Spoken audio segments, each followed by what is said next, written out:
आम्ही सारे ब्राह्मण आणि ब्राह्मण व्यावसायिक पत्रिका या मासिकांच्या वतीने गेल्या 21 वर्षापासून ब्राह्मण समाजाचं संघटन, त्याबरोबरच ब्राह्मण संस्था आणि संघटना यांच्या एकजुटीसाठी प्रयत्न केले जातात। या मासिकाचं व्यासपीठ हे सर्वांसाठी खुलं असलेलं व्यासपीठ आहे। या व्यासपीठामधनं विविध प्रकारचे ब्राह्मण समाजाचे प्रश्न हाताळणे असो, किंवा शासन दरबारी काही मांडणं असो, किंवा त्याबरोबरच ब्राह्मण समाजाच्या उन्नतीसाठी, सर्वांगीण प्रगतीसाठी काही उपक्रम करणं असो, असे सगळे उपक्रम आपल्या या मासिकामार्फत केले जातात। याबरोबरच आपल्या समाजाला, केवळ ब्राह्मण समाजालाच नव्हे तर संपूर्ण हिंदू समाजाला काही विशिष्ट माहिती देणं, काही अधिक चांगल्या व्यक्तींचा परिचय घडवून आणणं, हे देखील आम्ही या मासिकाच्या वतीने करतो।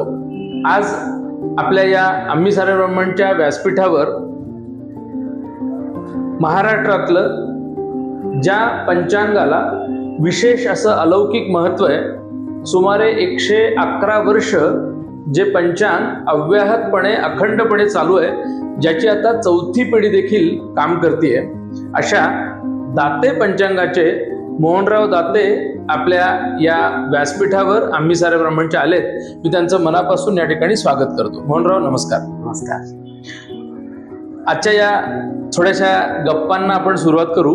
मी काही मुद्दाम मुलाखत असं म्हणणार नाही। या निमित्ताने पंचांग काय, ज्योतिष विषयक काय काय उपक्रम असतात, काय इतिहास आहे, आणि आजच्या तरुण पिढीने या सगळ्या विषयाकडे कसं पाहावं, या निमित्ताने आपण थोड्या गप्पा मारणार आहोत। सर्वप्रथम तर तुमचं पुन्हा एकदा स्वागत करतो। मोहनराव दाते नव्हे तर गेली अनेक वर्ष या पंचांग प्रिंटेड फॉर्मॅट शिवाय आता टेक्नॉलॉजिकल म्हणजे वेबसाईट देखील दातेंची आहे, पंचांगाची मोबाईलचं ॲप देखील आहे। तर हा सगळा प्रवास नेमका कसा ते जरा जाणून घेऊया। मोहनराव, कशी पंचांगाची म्हणजे दाते पंचांगाची सुरुवात कशी झाली, याच्याही अगोदर पंचांगाची सुरुवात कशी झाली असं सांगता येईल सहजपणे? वैदिक काळापासून तसा जर विचार केला तर या ज्योतिषशास्त्राचा संबंध पंचांग स्वरूपात जरी नसला तरी तिथी नक्षत्र या स्वरूपात होता। आणि विशेषतः त्या काळाची धार्मिक कृत्य केली जायची, यज्ञ यागादी, त्यासाठी या नक्षत्रांचा, तिथीचा विचार करूनच ती सगळी त्याची मांडणी केली जायची। पुढं त्यात काही काळानंतर बदल होऊन मग तिथीबरोबर वार, नक्षत्र, योग आणि करण अशी 5 अंग त्या पंचांगाची निर्माण झाली। आणि आत्ताच्या काळात आपण जे पाहतोय ते या पद्धतीचं पंचांग आपण गेले जवळजवळ नाही म्हणलं तरी 3 ते 5 हजार वर्ष तरी झाली असतील की आपण त्या पद्धतीने ते वापरतो। दाते पंचांगाची सुरुवात जर विचार केला तर 1915-16चं पहिलं पंचांग माझ्या आजोबांनी, कैलासवासी नाना दाते, लक्ष्मण गोपाळ दाते यांनी सुरू केलं। मुहूर्तमेढ ठरवली। पहिल्यांदा 4-5 वर्ष थोडीशी त्या पंचांगाच्या विक्रीमध्ये काही फायदा झाला नाही आणि घरोघरी जाऊन ते विकत होते। आता 1 वर्ष आपण बघूया, जर का फायदा झाला तर ठीक आहे, नाहीतर आपल्याला हे कार्य बंद करावं लागेल असा त्यांनी विचार केला। पण सुदैवाने आमच्या सगळ्यांच्या की त्या वर्षी थोडासा फायदा झाला आणि म्हणून मग त्याला एक मूर्त स्वरूप यायला सुरुवात झाली। आणि त्या नंतर माझे वडील त्या कार्यामध्ये आले 1945 सालपासून, आणि त्यांनी हे भिंडराज शास्त्री दाते हे माझे वडील, आणि त्यांनी या पंचांगाची चांगल्या प्रकारे रचना केली, मांडणी केली, काही सुधारणा केल्या।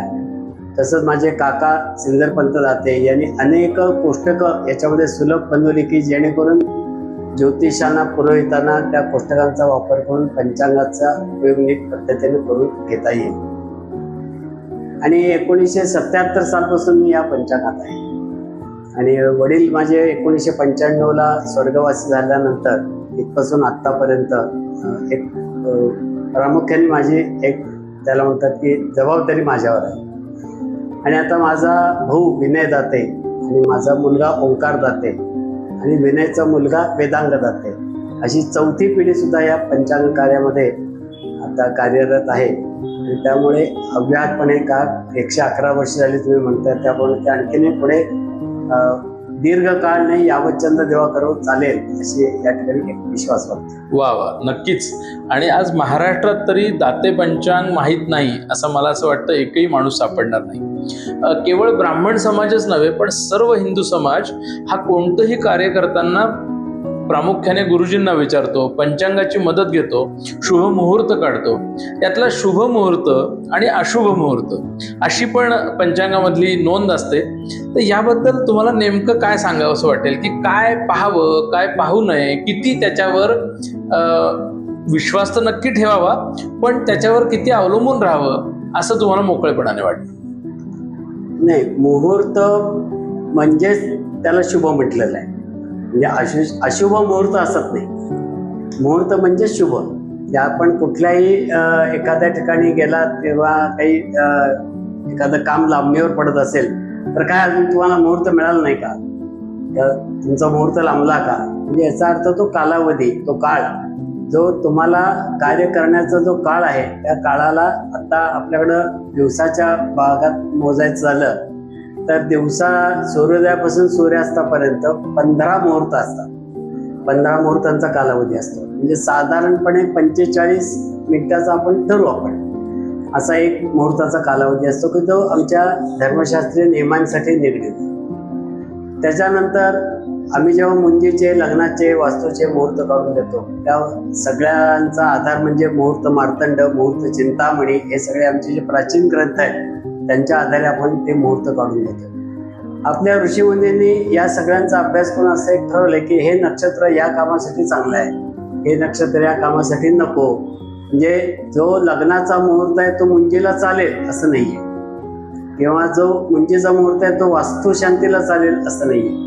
वास्तुशांतीचे सगळे नियम वेगळे आहेत, मुंजीचे नियम वेगळे आहेत, लग्नाचे वेगळे नियम वेगळे आहेत. मग मुंज झाल्यानंतर काय करायचं आहे त्या अनुषंगाने त्या नक्षत्रांचा विचार केला आहे. लग्नानंतरचं आपलं गृहस्थाश्रम स्वीकारल्यानंतर आपण काय करायचं आहे त्या अर्थाने त्यांचे हे आहे. घर बांधलंय तर घरासाठी कोणती नक्षत्र चांगली आहेत, कारण घर हे स्थिर राहिलं पाहिजे आणि म्हणून अशा प्रकारचा सगळा विचार या मुहूर्त शास्त्राच्या आधारे करून आपण हे मुहूर्त काढून देत असतो. मग अशा वेळेस अनेक वेळेला असं घडतं की आता आज तर मला हे काम करायचं आहे, काढीव मुहूर्त मला वाटतं त्याला म्हणतात. पण दुसरंही कोणतंही घ्या की आज मला हे काम करायचं आहे. आता ऑपरेशनसाठी, शस्त्रक्रियेसाठी आपल्याकडे काही विशेष नक्षत्र वार सांगितलेले आहेत. पण आज जर का माझा एखाद्या वेळेस ॲक्सिडेंट झाला आणि आज मला अमावस्या आहे आणि डॉक्टरने सांगितले आज ऑपरेशन करायचं, तर तिचं मुहूर्त पाहण्यात काही अर्थ नाही. तर अशा वेळेस ते करणं महत्वाचं आहे. म्हणजे प्रॅक्टिकल अप्रोचही माणसाने ठेवला पाहिजे निश्चितपणाने. आणि मग तरीही ते त्यात जर एखाद्याने विचारलं तर आपल्याकडं महेंद्र कोष्टक आहे, शिवालिखित आहे, अशा पुस्तकांच्या आधारे आपण त्याला एखादी शुभ वेळ आपण काढून घेऊ शकतो. ती प्रत्येक दिवसासाठीची काढता येते आणि दिवसाची वेगळी असते आणि यजमान किंवा त्या व्यक्तीवरत्वे पण ती बदलते, असं पण काही आहे? नाही, बदलते म्हणजे कसं की आपल्याकडं सगळ्यात महत्व चंद्रबलाला दिलेलं आहे. कारण चंद्र हा आपल्याला सगळ्यात जवळचा ग्रह आहे आणि त्याचं बल आपल्याला मिळालं पाहिजे, म्हणजे त्याची कृपा चांगली आपल्याकडे व्हावी त्या ग्रहाची म्हणून. आणि त्या अर्थाने चंद्रबल असेल तर आपण तो दुसरा मुहूर्त घेणं हे कधीही चांगलं. समजा त्याच दिवशी करायचं आणि चंद्रबल नाहीये तर मग आपल्याला शास्त्राने काही परिहार पण दिलेले आहेत त्यासाठीचे. त्या परिहाराचाही विचार करून आपल्याला ते करता येतं. त्यामुळे मगाचा जो तुमचा प्रश्न आहे की हे किती पाहावं, तर जेव्हा जेव्हा आपलं महत्वाचं मोठं कार्य असेल तेव्हा तेव्हा मुहूर्ताचा जरूर आपण विचार करावा. आपण एखादी गोष्ट चांगल्या वेळी करत आहोत याचं समाधान एक वेगळं असतं. त्यातून बरं वाईट काही घडलं तर ते शेवटी प्रारब्ध आहे प्रत्येकाचं, या गोष्टी वेगळ्याच आहेत. पण मी हे बघून चांगलं केलेलं आहे याच्यामध्ये एक आपल्याकडे समाधान असतं आणि ते समाधान मात्र मुहूर्तामुळं निश्चितपणाने लोकांना मिळतं. त्यामुळे सर्व प्रकारचे लोक, सर्व जाती जमातीचे लोक हे या मुहूर्ताचा आधार घेतात आणि विश्वास. अर्थात प्रत्येक गोष्टीला मुहूर्त बघायचा का, मग गादी घालायला मुहूर्त, गादीला काय पलंगपोस घालायला मुहूर्त, टक्क्याला मुहूर्त, टक्क्याचा गोळ घाला, असं इतक्या त्याच्या आहारी जायचं कारण नाहीये. मुख्य जे कर्म आहे त्या कर्मासाठी मुहूर्त बघितला की झालं. मग त्याच्या अनुषंगाने जी बाकीची कर्म असतात त्यासाठी प्रत्येक वेळेस मुहूर्त पाहण्याची काही आवश्यकता नाही. जन्मापासून मृत्यूपर्यंतचा, तेव्हा कुंडलीला खूप एक महत्व आहे. मग ती जन्मकुंडली एक असते आणि काहीतरी लग्न कुंडली असते. नाही, जन्म कुंडली आणि लग्न कुंडली एकच. तर ती कुंडली काय, ती कशी बनवली जाते आणि त्याच्यावर म्हणजे त्यातलं सविस्तर गरज नाही, पण आमच्या प्रेक्षकांना असं सांगा की त्याचा किती कसा उपयोग केला पाहिजे. आता जन्म तारीख आणि जन्म वेळ आणि जन्म ठिकाण याच्यावरती कुंडली बनते. लग्न कुंडली म्हणजे काय, तर त्याच्या जन्माच्या वेळेसची आकाशस्थ स्थिती, आकाशात असणारी त्याची ग्रहांची परिस्थिती आणि ती परिस्थिती हा त्याचा संपूर्ण प्रिडिक्शन करण्याचा एक बेस असतो आणि त्यामुळे त्याला खूप त्या ठिकाणी महत्व आहे. त्याच्या अनुषंगाने जी राशी कुंडली असते तर ती राशी कुंडली हा एक ढोबळमानाने चंद्र मध्य धरून केलेली कुंडली आहे. ती साधारणपणे 2.25 दिवस एकच असते. अच्छा.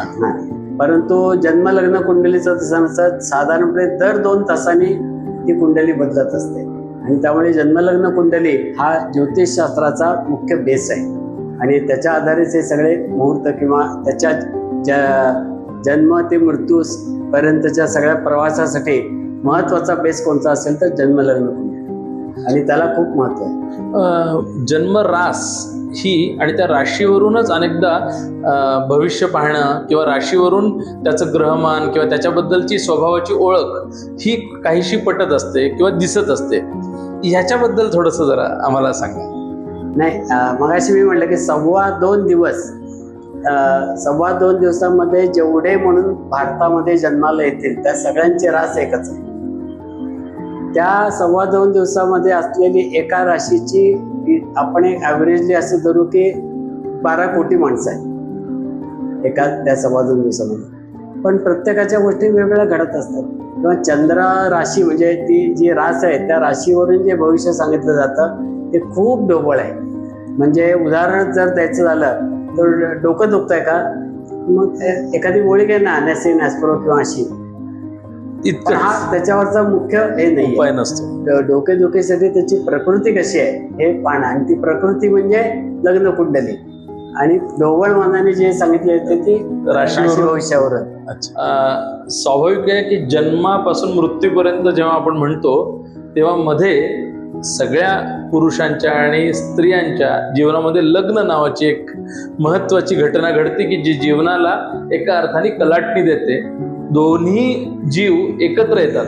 त्या लग्नाच्या वेळी प्रामुख्याने कुंडली दोन्ही कडचे लोक पाहतात, उभयतांची पाहिली जाते. ती नेमकी पाहिली काय जाते, मग मंगळ असतो म्हणजे काय आणि 36 गुण जुळवायचे म्हणजे काय, का जुळलेले असतात किंवा त्याच्याबद्दल नेमकं काय पाहिलं पाहिजे. मंगळ खरंच अडचणीचा आहे का, त्रासदायक आहे का, की तो अशुभ आहे, याच्याबद्दल जरा सांग. चांगला प्रश्न विचारलाय. कारण मी माझ्या अनेक व्याख्यानातून सांगतो की मंगळाचा वागुलबोवा करू नका. मंगळाची कुंडली असणं हा एक आपल्याकडं बऱ्याच वर्षापासून पाहिला जातोय. मंगळ हा थोडासा त्याला आपण म्हणतो की तापट स्वभावाचा, नुसार सुखामध्ये तापटपणा असू नये कोणाचाही, पुरुषाचा किंवा स्त्रीचा. म्हणजे मंगळाची कुंडली फक्त मुलीचीच असते असं नाही आहे, मुलाची पण असू शकते. मग आपली जी 12 स्थानं आहेत कुंडलीमध्ये त्या 12 स्थानांपैकी काही 5 स्थानांमध्ये जर का मंगळ असेल तर ती मंगळाची कुंडली मानली जाते. सगळ्याच कुंडल्या मंगळाच्या असत नाही, फक्त या 5 स्थानांमध्येच. त्याच्यामध्ये पंचांगात पान 11वर आपण त्याची मांडणी पण दिलेली आहे. आणि मग त्याच्यासाठी इतके अपवाद आहेत की आत्ता जर का आपण एक 100 कुंडल्या मंगळाच्या बघितल्या तर 80 पत्रिका या मंगळ असताना सुद्धा जमलेल्या आहेत. त्याचं कारण जोडीदाराच्या कुंडलीमध्ये कशी प्रकारची स्थिती आहे, शुभग्रह कोणते आहेत, राहू केतू कुठे आहेत, शनी कुठे आहेत, याच्यावर सुद्धा तो प्रत्येकाच्या मंगळाला तो अपरिहार होतो. आणि त्यामुळे 100 पैकी 80 कुंडल्या या मंगळ असताना सुद्धा जमलेल्या असतात. फक्त 20 कुंडल्या केवळ मंगळामुळे जमत नाही. इतकं त्या मंगळाच्या बाबतीत आहे आणि म्हणून मंगळाचा बागुलबोवा करू नका. त्याचे परिहाराचे अनेक प्रकार आहेत. वैयक्तिक कुंडलीमधनं आहेत, जोडीदाराच्या कुंडलीमधनं आहेत. त्या सगळ्याचा विचार आपण पंचांगात पान 11 वर दिलेला आहे. थोडासा अभ्यासाचा विषय, पण एवढं सांगतो की मंगळाची कुंडली म्हणून आपण परस्पर कोणताही निर्णय न घेताना चांगल्या ज्योतिषाला पत्रिका दाखवून त्या मंगळाचा परिहार होतो का बघून मग आपण ते पुढे जाणं इष्ट ठरायचं आहे. वा. आता 36 गुण, अनेकांना असं वाटतं की 36 गुण येऊ नयेत. त्याचं कारण 3च्या पाठीला 6ची पाठ आहे आणि म्हणून त्यांना असं वाटतं 36 म्हणजे या दोघांचं काही जमणार नाही. पण आपल्याकडं गुणमेलन करताना एक 8 कोष्टकं दिलेली आहेत, त्याला अष्टकूट म्हटलेलं आहे. त्या 8ची जर का बेरीज केली म्हणजे 1 + 2 3 आले, 3 + 3 6 आले, 6 + 4 10 आले. असे 1 ते 8 प्रकारची जर का बेरीज केली तर ती बेरीज 36 येते. अच्छा. आणि म्हणून ती सगळे 8च्या 8 कुटांचेही त्यांचे सगळे गुण उत्तम आले असं म्हणून ते 36 गुण समजावेत असं म्हटलेलं आहे. 36 गुण प्रत्यक्ष कॅल्क्युलेट केल्यावर येत नाहीत आणि म्हणून 36 गुण जमणे म्हणजे 100% गुणमेलन होणे या अर्थाने ते आपण घेतलं पाहिजे. जसं 36 गुणाचा मुद्दा आहे तसा मोहनराव अजून एक मुद्दा आहे आणि तो म्हणजे एक नाड येते आणि मग लग्न जुळत नाही किंवा कुंडली जुळत नाही असं म्हटलं जातं. तर अजून नाडीसारखेच अजून कुठले कुठले मुद्दे आहेत? प्रामुख्याने नाडी दोष एक अनेकांना कळतो, कारण पत्रिका बघितली की कळते अरे याची आद्य नाडी, याची पण आद्य नाडी आहे, करावं का करू नये. म्हणजे एक नाडी असेल तर संतती होत नाही, एक नाडी असेल तर जमत नाही, एक नाडी असेल तर त्यांचा रक्तगट आहे का नाही हे पाहू. अशा अनेक त्याला पैलू येतात, परंतु तो विचार या ठिकाणी नाही आहे. एक नाडी दोषासाठी आत्ता आपण नाडीपादवेत कोष्टक दिलेलं आहे. त्या कोष्टकाच्या द्वारे फक्त एका नाडीला 9 चरणांचा दोष फक्त राहतो, बाकी 27 चरणांचे दोष जातात आणि ते दोष गेल्यामुळे त्याचे 8 गुण पण वाढतात. त्या एक नाडीचाही कुणी बागुलबुवा करू नये. पान नंबर 14 वर नाडीपादवेत कोष्टकावरून त्याचा निर्णय करावा. आणि एक नाडी आणि रक्तगट हे दोन्ही विषय पूर्णपणे वेगळे आहेत. एक नाडीचा आणि रक्तगटाचा कोणताही सुतराम संबंध नाही, तेव्हा रक्तगट पाहायचा का नाही हा विषय वेगळा. एक नाडी आपण पाहिजे का नाही हा ज्योतिषशास्त्राचा विषय आहे. पण एक नाडी असताना सुद्धा विवाह केला जातो. त्यातून आता तुम्ही म्हणता तसं की जरी एक नाडीचा दोष गेला नाही, दोन्ही मध्ये तो दोष आहे, तरी त्यांना लग्न करायचं आहे, तर अशा वेळेस काही शास्त्रामध्ये काही मार्ग आहे का? तर आपल्याकडे त्याला एक सुवर्णदान परिहार सांगितलेला आहे, म्हणजे प्राचीन ग्रंथातून सांगितलेला आहे. त्यामुळे अशा प्रकारचं सुवर्णदान करून त्या नाडी दोषाचा परिहार करता येतो आणि त्या दोघांचे विवाह होतात. आणि असे एक नाडीचे विवाह सुखी झालेले, संतती झालेले हजारो आमच्या पाण्यामध्ये. याच्याच बरोबरीने प्रामुख्याने ब्राह्मण समाजामध्ये सगोत्री विवाह करू नये असाही एक मुद्दा मला वाटतं तो बऱ्यापैकी पाळला जातो अजूनही. तर त्याबद्दलही थोडं जरा सांगा. काय आहे, एका गोत्राचे असले म्हणजे त्यांचं रक्त एक आहे, जीन्स एक आहे, DNA एक आहे आत्ताच्या भाषेमध्ये, असं काही घडत नाही. आणि त्यामुळे जर का माझं वासिष्ठ गोत्र आहे आणि दुसऱ्या एका जाती जमातीतल्याच पण वासिष्ठ गोत्र आहे तर ते आम्ही भाऊ आहोत ना असा त्याचा अर्थ होईल. आणि पण ते आपण त्या ठिकाणी प्रत्यक्षात घडतं का तर घडत नाही. आणि म्हणून सगोत्र विवाह विचार हा एक खूप वेगळा आहे आणि त्या ऋषींचंच फक्त आपण सगळे वंशज आहोत किंवा त्यांचंच आपल्याकडे जीन्स आहेत असं अजिबात नाही आहे. ते का हजारो वर्षापूर्वी त्याची मानली गेली त्याचा खूप मोठा वेगळा विचार आहे. तो आता या ठिकाणी विशद करणं थोडंसं कठीण आहे. पण गेल्या वर्षीच्या पंचांगामध्ये आपण पान 89 वर आपण सगोत्र विवाह विचार दिलेला आहे. तोही प्रेक्षकांनी जरूर पाहावा. आणि आमच्या काल सुसंगत आचार धर्म पुस्तकामध्ये पण सगोत्र विवाह विचार दिलेला आहे. हा विचार महामहोपाध्याय पावा काणे यांनी धर्मशास्त्राचा इतिहास या पुस्तकामध्ये त्यांनी मांडलेला आहे.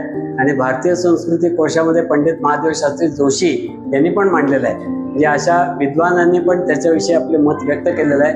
तेव्हा सगोत्र विवाह केल्याने काही बाधा येणार नाही. फक्त नातेसंबंध कुठे ट्रेस होतो का तर तो ट्रेस होता कामा नये. नातेसंबंधात कुठल्याही नातेसंबंधात विवाह करणे म्हणजे माझं स्पष्ट मत असं आहे की अगदी आत्ते मामे भावंडात सुद्धा लग्न करू नये. वा. पण तिथं केवळ गोत्र वेगळं आहे म्हणून ते विवाह केले जातात किंवा ते प्रथा परंपरा पडलेली आहे. पण जिथं नातेसंबंध आहेत तिथं विवाह करू नये. सर्वत्र विवाह नातेसंबंध कुठलाही नसेल तर करायला काहीच हरकत नाही. वा. महाराष्ट्रामध्ये ज्योतिषांची खूप मोठी परंपरा आहे आणि ज्योतिषाला खगोलशास्त्राचा पूर्णपणे बेस आहे. खगोलशास्त्राच्या पायावरच ज्योतिष उभं आहे. त्यामुळे एका अर्थाने हे शास्त्र आहे, हे काही थोतांड नाही. दुर्दैवाने ज्योतिषाकडे थोतांड म्हणून पाहिलं जातं किंवा असा अपप्रचार केला जातो की ज्योतिषाकडे थोतांड आहे, त्याच्याकडे जाऊ नका. हे म्हणण्यामागे ज्या कोणाला असा अपप्रचार करायचा आहे त्यांच्याबद्दल मला बोलायचं नाही, पण मला असं म्हणायचं की ह्याला आपण उत्तर काय द्यायचं. दोन गोष्टी आहेत त्याच्यामध्ये. एक म्हणजे ॲस्ट्रॉनॉमी आणि एक म्हणजे ॲस्ट्रॉलॉजी. तर ॲस्ट्रॉनॉमी म्हणजे खगोल आणि ॲस्ट्रॉलॉजी म्हणजे त्या खगोलातल्या ग्रहस्थितीवरून आम्ही केलेलं प्रिडिक्शन किंवा सांगितलेलं भविष्य, म्हणजे त्याला ॲस्ट्रॉलॉजी असं म्हणलं जातं. आणि आक्षेप आहे तो ॲस्ट्रॉलॉजीवर आहे, ॲस्ट्रॉनॉमीवर आक्षेप नाही आहे. कारण खगोल हे सायन्स आहे, विज्ञान आहे. म्हणजे त्याचं आपल्याला ते सिद्ध करता येतं. आता उदाहरणार्थ ग्रहण ही खगोलीय घटना आहे. उत्तरायणारंभ, दक्षिणायनारंभ या सगळ्या खगोलीय घटना आहेत आणि त्या सगळ्या गणिताच्या आधारे आपण ते सिद्ध करू शकतो. आणि त्यामुळे ते वैज्ञानिक त्याला आधार आहे ॲस्ट्रॉनॉमीला. त्याच्यावरून आलेली जी ग्रहस्थिती आहे, म्हणजे आपण जेव्हा कुंडली मांडतो त्या कुंडलीवरून जेव्हा आपण एखाद्याचं प्रिडिक्शन करतो, ते प्रिडिक्शन करतानाचे जे काही आपल्याकडं प्राचीन ग्रंथातनं काही दिलेले असे म्हणू काही आपण नियम दिलेले, या नियमाच्या आधारे मग पुढं ते अनुभवाने असं झालं की दुसऱ्याने वेगळे अनुभव घेतले आणि तो म्हणला की नाही नाही थोडंसं असं असलं तरी त्या बाबतीत ते तसं वेगळं घडू शकतं. ह्याच्यातून भिन्नता एक प्रकारे थोडीशी निर्माण झाली आणि म्हणून मग त्या आक्षेप घेतला जातो तो त्या ज्योतिषशास्त्रावर की जिथं फलज्योतिष आपण म्हणतो. आणि मुळात कोणत्याही शास्त्राला मर्यादा आहे, कोणत्याही शास्त्राला, प्रत्येक शास्त्राला मर्यादा आहे. त्या मर्यादांचं सुद्धा इथं नियमांचं पालन या ज्योतिषशास्त्रामध्ये मानलं गेलं पाहिजे. परवा मी बोललो व्यक्तिसापेक्ष, समाजसापेक्ष, कालसापेक्ष या 3 गृहीत तत्वांवर ज्योतिषशास्त्राचे नियम आपल्याला ते तपासून त्याचं आपल्याला प्रिडिक्शन करता आलं पाहिजे. नाहीतर मग आता बहुसंतती योग गेले कुठं? घटस्फोट पूर्वी होत नव्हते, आता का व्हायला लागले? विधवांचे विवाह होत नव्हते, ते पुनर्विवाहाचे योग त्यांच्या पत्रिकेत बायकांच्या कसे काय आले? तेव्हा कालसापेक्षता, व्यक्तिसापेक्षता, समाजसापेक्षता या सगळ्या गोष्टींवर आधारित आपण ते नियम लावून त्याचं भविष्य सांगितलं गेलं पाहिजे. नाहीतर मग होतं काय की या सगळ्यामध्ये ज्योतिषशास्त्राबरोबर आता थोडंसं हस्तसामुद्रिकपणा आहे. तुमचं काय वेगळ्या पद्धती आहेत, म्हणून केपी पद्धत आहे, आणखीन कुठली तरी पद्धत, लोलक पद्धत आहे वगैरे वगैरे. पण या आपण असं म्हणू की एक आपलं शरीरशास्त्र आहे, त्या शरीरशास्त्राच्या पण अनेक पॅथी आहेत. आयुर्वेद आहे, ॲलोपॅथी आहे, होमिओपॅथी आहे. त्या पॅथीप्रमाणे ते त्याची त्या ठिकाणी त्याला बरं करण्यासाठी हे केलं जातं ट्रीटमेंट. तोच प्रकार या ठिकाणी सुद्धा आहे. मी ज्या शास्त्राचा अभ्यास केलेला आहे त्या शास्त्रानुसार मी त्याचं प्रिडिक्शन करणं. दुसरा असा भाग आहे या ठिकाणी की जर का हे खरोखरच शास्त्र नसेल तर गेल्या 5-10 हजार वर्षामध्ये सगळ्यांचीच भविष्य खोटी ठरली असती. केवळ कावळा बसायला फांदी तुटायला इतक्या जणांची खरी येतील का? असंही होऊ शकत नाही. म्हणजे ह्याच्या पाठीमागे निश्चितपणाने काहीतरी नियम आहे, बेस आहे. आपला अभ्यास कमी पडतोय का हे प्रत्येकाने बघितलं पाहिजे. आणि जर का आपला अभ्यास कमी पडत असेल तर त्यामुळे शास्त्र बदनाम करता कामा नये. तेव्हा शास्त्र बदनाम होऊ नये याच्यासाठी आपला अभ्यास वाढवला पाहिजे, आपले वाचन वाढवलं पाहिजे, आपला संशोधनाकडे बघण्याचा दृष्टिकोन चांगल्या पद्धतीने केला पाहिजे. आणि त्याला बरं वाटावं असं बोलू नये किंवा त्याला खूप वाईट वाटेल असं पण बोलू नये. अशा दोन्ही गोष्टी आहेत, त्या दोन्ही गोष्टींचा समन्वय त्यांनी करायला पाहिजे. आता बऱ्याच वेळा असं घडतं की मगाशी आपला थोडासा विषय झाला की मग त्याला जरा थोडंसं वाईट सांगितलं की मग त्याला उपाय सांगावे लागतात. मग उपाय सांगताना ते मीच उपाय करतो असं सांगितलं जातं. म्हणजे डॉक्टरांनी मेडिकल दुकान आधी बाहेर टाकायचं आणि मग ॲडव्हान्स प्रॅक्टिस सुरू करायची. तसा प्रकार या ठिकाणी सुरू होतो. आणि मग तो उपाय सांगायला लागतो. मग उपाय सांगितले की त्याची एक वेगळी दक्षिणा मिळायला लागते. असं सगळ्या ती एक चेन तयार व्हायला लागते. तेव्हा आपण प्रामाणिक स्वतःशी राहून आणि ज्योतिषशास्त्राची सेवा या दृष्टिकोनातून जर का आपण त्याकडे पाहिलं तर मला वाटतं आजही अनेकांची ज्योतिष खरी ठरत आहेत. मी अनेकांची ज्योतिष खरी आलेली पाहिलेली आहेत आणि अनुभव त्यांना इतके मिरॅकल अनुभव आलेले, याचा अर्थ त्या व्यक्तीचा अभ्यास चांगला असला पाहिजे आणि थोडीशी विद्या आहे. नाही म्हणलं तरी जरी शास्त्र असलं तरी त्याला विद्येचं स्वरूप आहे. आणि कारण वेदांग ज्योतिष आहे आणि वेदांग ज्योतिष असल्यामुळे त्या ज्योतिष सांगणाऱ्याने स्वतःसाठी सुद्धा काहीतरी एक नित्य उपासना करणं हेही तितकंच आवश्यक आहे. सात्विक असणं, आपण आपले आहार विहार चांगले असणं आणि आपलं मन साफ असणं, या सगळ्या गोष्टी त्या ज्योतिषाकडे असणं आवश्यक आहे. आणि त्यांनी उपासना जर का केली तर त्याची सांगितलेली भविष्य खरी येतात, हा अनेकांना अनुभव आहे. वा, बऱ्याचदा असं म्हणतो की प्रारब्ध आणि नशीब, थोडक्यात तर माझ्या प्रारब्धातच नव्हतं, माझ्या नशिबातच नव्हतं, असे एक सहजपणे बोललं जातं. हे नशीब म्हणजे काय आहे? ते पुन्हा ज्योतिष आहे का त्याचा संबंध पुन्हा त्याच्या मूळ कुंडलीशी आहे, असं मला जरा जाणून घ्यायचं आहे. नाही, त्याच्या प्रारब्धातच होतं हे घडल्यानंतरचं बोलणं असतं आणि घडायच्या आधी जे सांगितलं जातं ते भविष्य असतं. वा.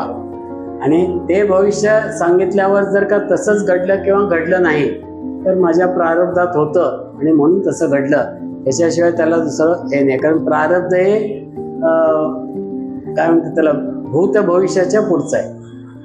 वा. आणि म्हणून प्रारब्ध हे नक्की काम करतं, त्याशिवाय आपल्याला दुसरं सोल्युशनच नाही. मग अशा अनेक संकट आपल्या समोर येतात की तिथं आपल्याला हे प्रारब्धात होतं म्हणून असं घडलं म्हणून आपण स्वतःचे समाधान करून घेतो आणि आपण शांत होऊ शकतो. वा वा. आपण सगळेजण नव्हे, संपूर्ण जग ह्या इंग्रजी कॅलेंडर प्रमाणे चालतं. मग इंग्रजी जानेवारी ते डिसेंबर महिने असतील, त्याच्या तारखा असतील, पण पंचांग मात्र चैत्रापासून, म्हणजे आपलं शालिवान शकेपासून जर का म्हटलं, हिंदू संस्कृतीनुसार म्हटलं तर पंचांग हे गुढीपाडवा म्हणजे चैत्र शुद्ध प्रतिपदेपासून सुरू होतं. या दोन्ही मधला फरक नेमका काय? इंग्रजी कॅलेंडर हे व्यावहारिक दृष्टीने अनेकदा वापरलं जातं, आज जगही त्याच्याकडे पाहतं. मात्र तरी देखील दोन्हीचा समन्वय पण दिसतो. तो म्हणजे लीप वर्ष आल्यानंतर फेब्रुवारीचे 28 ते 29 दिवस होतात. फेब्रुवारीच महिना 3 दिवसांनी नेहमी कमी असतो. आणि ही जी गणित आहेत ती इंग्रजीतही दिसतात आणि तशीच आपल्या मराठी हिंदू पंचांगातही दिसतात. याच्याबद्दल थोडा खुलासा किंवा नेमकेपणाने. आपण आता गेली अनेक वर्ष इंग्रजी कॅलेंडर वापरतो. ज्या इसवी सणाला 4 ने भाग जाईल त्या वर्षी ते 29 फेब्रुवारी असते आणि अन्य वेळी 28. आणि मग त्यातला जो फरक होता तो फरक त्यांनी या पद्धतीने भरून काढला. सौर वर्षाशी त्यांनी मेळ घातला बरोबर. पुढे त्यांच्या असं लक्षात आलं की याच्यात सूक्ष्म फरक अजूनही आहे आणि म्हणून त्यांनी असं सांगितलं की ज्या शतक पूर्तीला 400 ने भाग जाईल ते लीप इयर असेल, 4 ने भाग जाऊन चालणार नाही. आता उदाहरणार्थ 2000ला 4 ने पण भाग केला आणि 400 ने पण भाग केला, पण इसवी सन 2100, 2200 आणि 2300 याला 400 ने भाग जात नाही, 4 ने भाग जातो. म्हणून त्या वर्षी फेब्रुवारीचे 29 दिवस असणार नाही, 4 ने भाग जाऊन सुद्धा. आणि मग त्यातला तो सूक्ष्म फरक त्यांनी पुन्हा भरून काढला या सगळ्याचा. पण आपल्याकडं चैत्र ते फाल्गुन हे जे आपलं आपण पंचांगाचं वर्ष म्हणू आपण, तर ते 354 दिवसांचं आहे. ते 354 दिवसांचं म्हणजे सौर वर्षाला मेळ घालण्यासाठी दरवर्षी 11 दिवस कमी पडतात. आणि मग आपल्याकडे असं सांगितलं की प्रत्येक महिन्यामध्ये सूर्याचं राशी संक्रमण, एका राशीतून दुसऱ्या राशीत सूर्य जातो, त्याला संक्रमण असं म्हटलेलं आहे. ते दुसऱ्या अमावस्येच्या आधी व्हायला पाहिजे.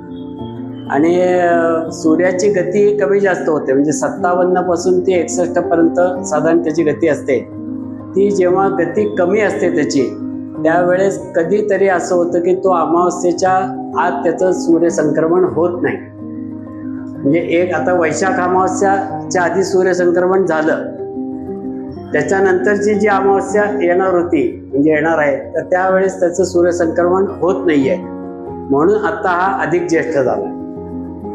मी अधिक मासाकडे येणारच आहे. बरोबर आहे, तो अधिक झाला. म्हणजे आपण मगाशी जे म्हटलं की लीप इयर आणि याची जी रचना, जशी आपल्याकडे 354 दिवस आणि 365 दिवस, याच्यामध्ये हा 11 दिवस होण्यासाठी तो सूर्यसंक्रमण न झाल्यामुळे त्या मासाला शुद्धत्व आलेलं नाहीये आणि म्हणून त्याला मलमास म्हटलेलं आहे. अच्छा मग त्या ठिकाणी पुढच्या महिन्याचं त्याला नाव देऊन त्याला अधिक ज्येष्ठ म्हटलं. अच्छा. आणि हे दर 3 वर्षांनी अधिक येतो. मित्रांनो, नेमकं या वर्षी 2026 साली हा अधिक मास आलाय आणि अधिक मासातच आपली ही मुलाखत होतीये. तर हे मग बरोबर 3 वर्षाचे 11 दिवसांचे 33 दिवसांचं काही गणित आहे का? बरोबर. ते जरा तर ते साधारण 10 ते 11 दिवसांचा फरक पडत जातो आणि मग ते मुळात आपले चांद्रमासा 29.5 दिवसांचा आहे. अच्छा. आणि तो फरक भरून काढण्यासाठी म्हणून हे 33 दिवसांची आवश्यकता असते. आणि पण महिन्याचे दिवस किती साधारणपणे तर 30. मग 3 वर्षांनी येतो म्हणून 30-3. आपल्याकडे जे बोलीभाषा आली की तुम्ही 33 म्हणता, 30-3 का म्हणता, तर 30 आणि 3 वर्षांनी आलेला हा एक महिन्याचा अधिकचा दिवस आणि म्हणून ते. आणि आपल्याकडं असं म्हटलेलं आहे की 33 कोटी देव आहे. तर तो कुठेतरी या संबंध ठिकाणी 33शी संबंध येतो आणि त्यासाठी म्हणून या काळामध्ये आपल्याला दान धर्म करायला, विष्णूची उपासना करायला आणि ते पुण्य मिळवण्यासाठी हा सगळा अधिक मासामध्ये आपण जास्तीत जास्त चांगली कर्म, धार्मिक कृत्य करावी, हा त्यातला भाग आहे. आणि सूर्याचं संक्रमण न झाल्यामुळे, त्याला अशुद्धत्व आल्यामुळे या महिन्यामध्ये मुंज, लग्न, वास्तुशांत इत्यादी मंगल कार्याचे कोणतेही मुहूर्त दिले जात नाही. आपले कोणतेही सण हे सगळे सामाजिक सलोखा करणारेच आहेत आणि ते ऋतूंशी निगडीत आहेत. आणि म्हणून या अधिक मासाची रचना करताना जर का 11 दिवस दरवर्षी कमी पडले असते तर आपले इतर सण हे सगळे वेगवेगळ्या ऋतूंमध्ये गेले असते. पण म्हणजे तसं होत नाही. पुन्हा ते अधिक महिना आल्यामुळं पुन्हा त्याच ऋतूंमध्ये ते सगळे सण येतात. परंतु जसं आपलं 354 दिवसांचं वर्ष आहे, तसंच मुस्लिम धर्मियांचं पण 354 दिवसांचंच वर्ष आहे. अच्छा. पण त्यांच्याकडे अधिक मासाची व्यवस्था नाहीये. अच्छा. आणि म्हणून त्यांच्याकडे दर 3 वर्षांनी त्यांचा सण 1 महिना अधिकडे जातो. अच्छा. तसं आपल्याकडे होत नाही. चातुर्मासातला उपवास असेल तर तो पावसाळ्याच्या काळातच येईल, परंतु त्यांचे रमजानचे रोजे जे आहेत ते सगळ्या महिन्यातनं त्यांना उपवास करावा लागतात. मग ऐन उन्हाळ्यात सुद्धा त्यांना ते उपवास करावे लागतील, ऐन थंडीत करावे लागतील. तसं आपल्याकडे होत नाही. आपल्याकडे पावसाळ्याच्या काळातच जास्ती व्रतवैकल्य आणि उपवास येतात. किंवा जे सण आहेत, आता आपले वैशाखातलं आपण जे पाणपोई दान करतो तर ते उन्हाळ्याचे दिवस आलेले असतात. तसं हे सगळी रचना अधिक मासामुळे ती पुन्हा रिसेट केली गेली आणि म्हणून दर 3 वर्षांनी अधिक महिना येत जातो. आता पुढला अधिक महिना हा चैत्र आहे आणि तो आता शक्य 1926 चालू आहे, तर 1929ला तो अधिक चैत्र येईल. ज्योतिष किंवा खगोलशास्त्राच्या दृष्टीने कोणती व्रत वैकल्य ही जास्त सोयीस्कर असू शकतात असं वाटतं? व्रत वैकल्य करत असताना त्याच्यामध्ये प्रामुख्याने आपल्यामध्ये संयम यावा, ही एक फार मोठे उदात्त हेतू त्याच्यामध्ये. आणि मी एकभुक्त राहावं, मला एकभुक्त राहता आलं पाहिजे की जेणेकरून माझ्या आरोग्याशी संबंधित विषय येतो. या ऋतूमध्ये हे खावा, या ऋतूमध्ये ते खाऊ नका, अशा ज्या गोष्टी आहेत त्या सगळ्या आपल्या आहार विहाराशी निगडीत राहून आरोग्य आपलं चांगलं राहावं, हा पण त्यातला धर्माच्या ह्याच्यात बसवलेली ती एक प्रकारची व्यवस्था आहे. आता काही काम्य व्रत आहेत आणि काही नैमित्तिक व्रत असतात. म्हणजे हरितालिका व्रत, वटपौर्णिमा, मंगळागौरी 5च वर्ष आहे, पुढे करायची नाही आहे. हरतालिका, वटपौर्णिमा हे आपल्याला शेवटपर्यंत करण्यास सांगितलेली आहेत. 16 सोमवार हे पुरुषांनी पण करायचे आहेत, स्त्रियांनी पण करायचे आहेत. मग 16 सोमवारचे जे त्या कथेमध्ये जे काही फलं सांगितले आहेत त्या फलांसाठी ते आपण म्हणजे काम्य व्रत आहे ते. आणि प्रदोष व्रत आहे, शिवरात्री व्रत आहे, एकादशी आहे. ही सगळी जी व्रत आहेत ती काही विशिष्ट हेतूने केली जातात किंवा काही वेळेस निष्काम म्हणूनही केले जातात, की आमच्याकडं एकादशी केली जाते म्हणून मी करतो. मला बाकीचं काही माहिती नाही आहे, म्हणजे मी त्या दिवशी पांडुरंगाचं नाव घेईन की नाही, विष्णूचं स्मरण करेन की नाही माहीत नाही. पण मी आज एकादशी म्हणजे तो खाण्यापिण्याशी संबंधित फक्त आताच्या काळात थोडासा जास्ती प्रमाणात राहिला असं आपण म्हणूया. आणि त्यामुळे आत्ताची जी पिढी आहे ती पिढी असं म्हणते काही वयापर्यंत की हे कशाला करू, पण नंतर जेव्हा त्यांना संतती होते, त्याच्या पुढे जेव्हा त्यांची एक मॅच्युरिटी येते, तेव्हा त्यांना असं वाटायला लागतं की नाही आपण सुद्धा काहीतरी या गोष्टी करायला पाहिजेत. कारण शेवटी मानसिक शांतता या सगळ्या व्रतवैकल्यातून निश्चितपणाने मिळते. पूर्वीचा जो खूप त्याचा सोहळं ओळं होतं ते आताच्या काळात राहिलेलं नाही आहे. आणि त्याच्यामुळे ते पुढील पिढीसुद्धा खूप चांगल्या प्रकारे हे व्रतवैकल्य संयम येण्यासाठी त्यांनी करावेत असं माझं स्वतःला मत वाटतं. या एकूणच ज्योतिष किंवा या स्वरूपाची धार्मिक कृत्य करणं म्हणजेच उपासना, गुरुजी लोकांचं काम, पौरोहित्याचं काम, ही सगळी परंपरागत ब्राह्मण समाजाकडे आलेलं आहे, एका अर्थाने काम आहे. पण आत्ताच्या पिढीमध्ये नवीन अनेक समाजातले ब्राह्मणेतर समाज देखील ही सगळी कामं करू लागलाय. ही अतिशय स्वागताची आणि चांगलीच बाब आहे. या संदर्भात तुम्ही काय सांगाल?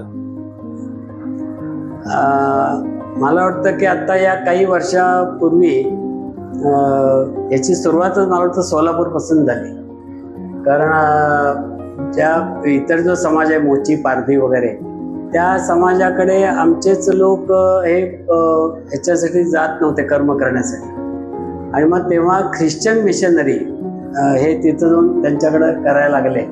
आणि म्हणून मग त्यांना वस्तू देणं, पैसे देणं, त्यांची लग्न लावणं, मग अनुषंगाने ख्रिश्चन धर्म स्वीकारणं भाग पडणं, अशा गोष्टी घडायला लागल्यावर हे संघाच्या लक्षात आलं. आणि म्हणून त्यांनी इतर समाजांसाठी पौरोहित्याचे वर्ग नाशिकला सुरू केले. आणि तिथे सुरुवात ही पहिली तिथून सुरुवात झाली. आणि दरवर्षी उन्हाळ्यामध्ये नाशिकला हे वर्ग भरतात.